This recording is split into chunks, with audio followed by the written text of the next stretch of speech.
ଏବେ ଗୋଟେ କଥା ଜନରାମ ଆଲୋଚନା ହଉଛି ଯେ ଯୋଉ ପ୍ରଶ୍ନର ଉତ୍ତର ମିଳୁନଥିଲା ସେ ପ୍ରଶ୍ନର ଉତ୍ତର ମିଳିବ। ଆପଣ କଣ ଆଶାବାଦୀ ଏ ସବୁ ପ୍ରଶ୍ନର ଉତ୍ତର ମିଳିବ? ଏ ରହସ୍ୟ ସବୁ ଭେଦ ହବ ବୋଲି ଆପଣ ଭାବୁଛନ୍ତି? ମୁଁ ଭାବୁଛି ହବ ବୋଲି ଧୀରେ ଧୀରେ ହବ।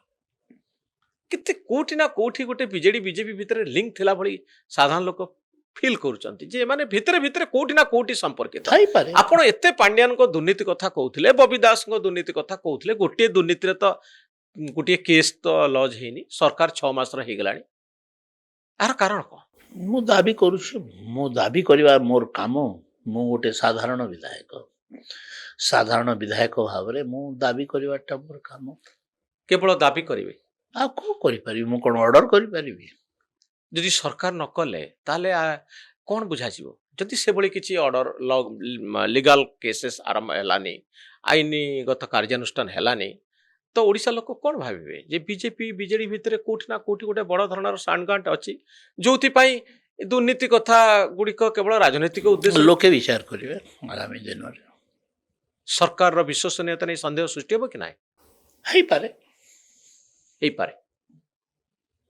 ଆପଣ ଦୁଃଖୀ ହେବେ କି ନାହିଁ ଯଦି କିଛି କେସ୍? ମୁଁ ନିଶ୍ଚିତ ଭାବରେ ଦୁଃଖିତ, ଏପର୍ଯ୍ୟନ୍ତ ଦୁଃଖିତ। ଯୋଉଥିପାଇଁ ଏତେ କଥା ମୁଁ ଉଠେଇଲି କିନ୍ତୁ ତଦନ୍ତ ହେଲା ନାହିଁ।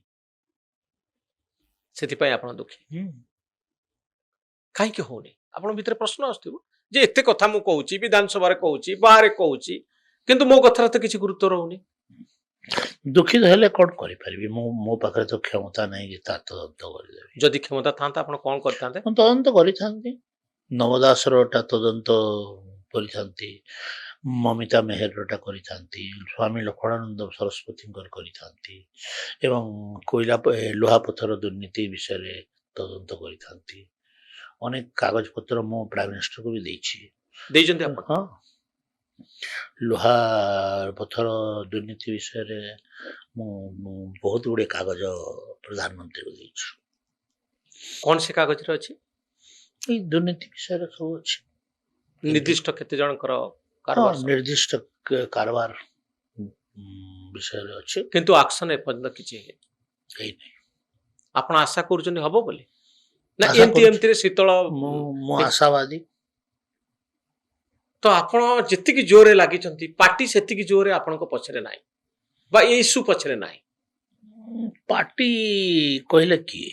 ପାର୍ଟି କହିଲେ ଗୋଟେ ମନୁଷ୍ୟ ମାନଙ୍କର ସମୂହ। ତା ଭିତରେ ବହୁତ ଜଣଙ୍କର ଭିନ୍ନ ଭିନ୍ନ ମତ ଥାଇପାରେ, କିନ୍ତୁ ମତେ ସପୋର୍ଟ ସମର୍ଥନ କଲା ଲୋକ ବି ଅଛନ୍ତି, ମତେ ବିରୋଧ କଲା ଲୋକ ବି ଅଛନ୍ତି। ତ ସମର୍ଥନ କରୁଥିବା ଲୋକ ଅଧିକ ନା ବିରୋଧ କରୁଥିବା ଲୋକ ଅଧିକ? ଅଧିକ ଫଧିକ କଥା ନାହିଁ, କଣ ହେଇଛି କଣ ନାହିଁ ତା ଭିତରେ ପଶିବାକୁ ପଡିବ ଏବଂ ମୁଁ ବାରମ୍ବାର ପଚାରିଛି ମୋହନ ବାବୁକୁ ଏଥିରେ ବାଧା କୋଉଠି ଅଛି। କଣ କହିଛନ୍ତି ଆପଣ? କିନ୍ତୁ ଏକୁଟିଆରେ ମୁଁ ମୋହନ ବାବୁକୁ ପାଇନାହିଁ। ଏକୁଟିଆରେ ପାଇଲେ ପଚାରିବେ ଯେ କାହିଁକି ଇନକ୍ୱାରି ହଉନି। ଜେନେରାଲ ଆପଣ ଭାବୁଛନ୍ତି କି ଆପଣ ଚକ୍ରବ୍ୟୁହ ଭିତରେ ଅଛନ୍ତି ବୋଲି?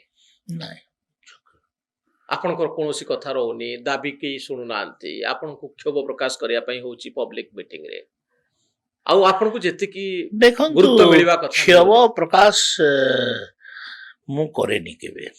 ମୁଁ ଅପରେସନରେ ବିଶ୍ୱାସ କରେ। ମୁଁ ନିଜେ ଅପରେସନ କରିଦିଏ।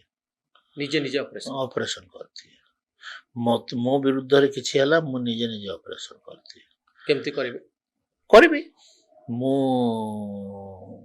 ଆପଣ ସେ ସମୟରେ ଦେଖିବେ, ଯେତେବେଳେ ଅପରେସନ ସରିଗଲା ପରେ ଦେଖିବେ। କି ପ୍ରକାରର ଅପରେସନ କରିବେ?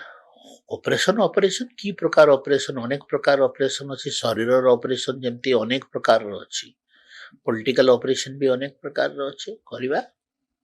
ଅନେକ ପ୍ରକାରର ପଲିଟିକାଲ ଅପରେସନ। ଜେନେରାଲ ଆପଣ ଆରଏସଏସ ର ଚିନ୍ତାଧାରାରେ ବିଶ୍ୱାସ କରନ୍ତି? କଟ୍ଟର ସମର୍ଥକ ଆପଣ? ଆରଏସଏସ ଫାଷ୍ଟ ଇୟର ଓଟିସି ବି କରିଛି। ଆରଏସଏସ ଆପଣଙ୍କ ପଛରେ ଅଛି, ପୁରା ଦମରେ ଆପଣଙ୍କୁ ବ୍ୟାକ୍ କରୁଛି? ମୁଁ ସେ କଥା ଜାଣି ନାହିଁ। ଆରଏସଏସ ର ବହୁତ ଲୋକ ସହିତ ମୋର ମତ ପାର୍ଥକ୍ୟ ଅଛି। ଆରଏସଏସ ହଁ, ଆରଏସଏସ ର ବହୁତ କଥାରେ ମୁଁ ଏକମତ ହେଇପାରିନି। ମୁଁ ପ୍ରଖର ରାଷ୍ଟ୍ରବାଦରେ ବିଶ୍ୱାସ କରେ ଏବଂ ପ୍ରଖର ହିନ୍ଦୁତ୍ୱରେ ବି ବିଶ୍ୱାସ କରେ। ପ୍ରଖର ପ୍ରଖର ରାଷ୍ଟ୍ରବାଦ ପ୍ରଖର ହିନ୍ଦୁତ୍ୱ। ଆରଏସଏସ ତ ସେଇଆ କହୁଛି। ଆରଏସଏସ ସେୟା କହୁନାହିଁ, ଆରଏସଏସ ର ଆଇଡିଓଲୋଜି ଇଜ ଡିଫରେଣ୍ଟ। ଆମେ